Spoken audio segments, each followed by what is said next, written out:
Mr. Boateng. 2-0 victory today against the top of the team, Bethnal Green. How do you feel about it? I think we've done alright. We moved the ball better in the second half than we did in the first half. Now, first half was a little bit, laboured in our passing, but second half we looked at what we needed to do. Put balls in good areas, we slot players in. The biggest problem we had today was taking our chances, and I think we all know that. But 2-0, grand scheme of things, clean sheet, that's another 3 points on the board.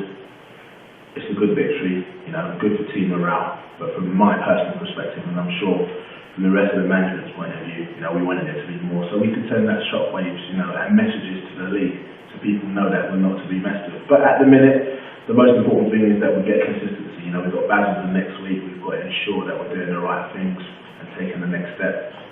Another 3 points, and we're just closing the gap at the top. Right, how do you think you're going to address the poor away form that you have? You've lost 4 games away from home. How do you feel you're going to address that situation? We need to get the monkey off our back, and I think we need to play the same way in which we play today. Now, obviously, the same group of players, we want them to go out there and do the right things. It is just about being positive, going in there, doing the job, doing a professional job, because Basildon's one of them tricky ties. You always go there, and they never make it easy for you. So it's about making sure we can get that goal early, settling down, and seeing if we can get that gap. So probably get a second goal and go from there. Because I think whenever we get that 2-goal cushion, teams don't really come back against us. So I think we need to either get the first goal early or as late as we possibly can in the game, and probably stretch it to 2, and then hope if it's another 2-0, it's another 2-0. But we need to do whatever we can to win the game next week. Right. So you had a debut with the goalkeeper Bertie Greenwood. How do you feel he got on today? Yeah, but I think he was nervous. You could see he's a little bit nervous, but I think he settled as the game went on. He didn't really know the boys. But he done well. He commanded his box well. He came out when he had to come out. He swept up when necessary, and his talking was better as the game went on.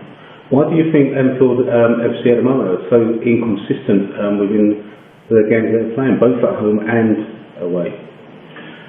I think it's just a general thing around the club. There's a lot going on at the minute, and I think we believe we're better than we are. I think we have to be perfectly honest, we think we believe we're better than we are. And we're doing okay, but the biggest problem is we're taking things for granted when we're not supposed to. We're not being consistent in our style of play, and I don't believe as a side we are listening enough and taking on the right information and doing the actual application which is needed. Do you think your management is taking teams for granted and thinking that you have a divine right to win the league or challenge for the league? Not at all. We make sure we prepare for every game exactly the same way. We know exactly how every side's going to set up. We ensure that the boys are fully aware of how the opposition is going to be, and we set us all out accordingly.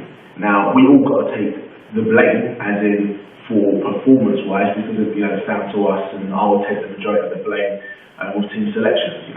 You select the players that you think are good enough. My hands have been tied, I would say, over the last couple of weeks, when we've had to play players due to injuries, but some people call that an excuse, but that's the reality of what we've had to face.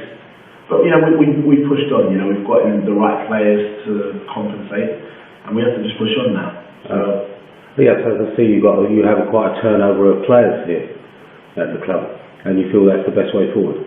I think we need to definitely settle the ship, but the biggest problem is we don't currently have the right players. I think slowly but surely we are adding to that, and we're becoming the stronger side. I think where we looked at pre-season, you've got to remember, we started with 1 or 2 players from last season, and we had to build a squad from that. So it's not easy, and you're going to have to trial and error. I think anybody that would go into a side that's expected to be successful would have to try and error players, and we've done that. But I think we know what our formula is going to be, and I know we've got the right players here at the minute to push forward, but we are still missing a few more players. How have you found the adjustment coming from obviously a chief exec at Eastern Town to managing Essex senior side? How have you found the adjustment? I'm looking at it as it's management's football. I'm used to it. I think I would have expected us to be a different side at this stage. I'd be happy that I thought we would have been at least 6 to 8 points clear, but it wasn't to be. And as I said, that's due to having to build a team from scratch, and these sort of things happen. But I'm just happy to be back doing things that I enjoy doing. I enjoy being a chief exec, and I can see myself doing that again very, very soon, without a doubt. But at the minute, I've got a job to do here. I've got my management team together. I think it's very, very important. We've got fantastic coaches and really behaving different class. He actually puts on sessions that I wish I was still playing and getting involved in. The boys do really take to him as a coach, and obviously he's assistant manager, but his coaching style is second to none. You can't beat that. So I think that's been an added boost, and I think that's helped our side to play a certain well. And I think anyone that watched today's game would have seen the style, especially towards the end of the game. The balls that were spreaded in, the one-touch, two-touch football that was played. And that's down to really Gagan, and that's me being honest. We know as many games that your side has played and have dominated the football in many areas, and the biggest thing you have at the moment is trying to finish. Would you say that is true? Yeah, listen, 100%. I think we've just been missing so many chances. Today was a prime example. It should have been 6-0, 2-0. They've got let off today. They've got let off. But we need to be more clinical in front of goal. I think that's, clear for all to see. We need to make sure that we are positive in front of goal. Rudy Gagan always says, make sure we're hitting the target and then we're following it up. We haven't been doing that. When we get the chances like we're blazing it, it's going wide, and if it is hitting the target, we are not following it up. So we are squandering far too many chances from my personal liking, and I'm sure the management team feel exactly the same way. Now the players, they see it, and I think they realise it today when we're playing top of the table. We've come away with a 2-0 victory, which in my eyes, as I said before, should have been a 6-0 victory. And we need to be more clinical and ruthless. But I believe that will come as the time goes on. Okay. Thank you, Mr. Boateng. That was a really, really good interview, and I hope to interview you again after the game at Basildon. I look forward to it. Okay.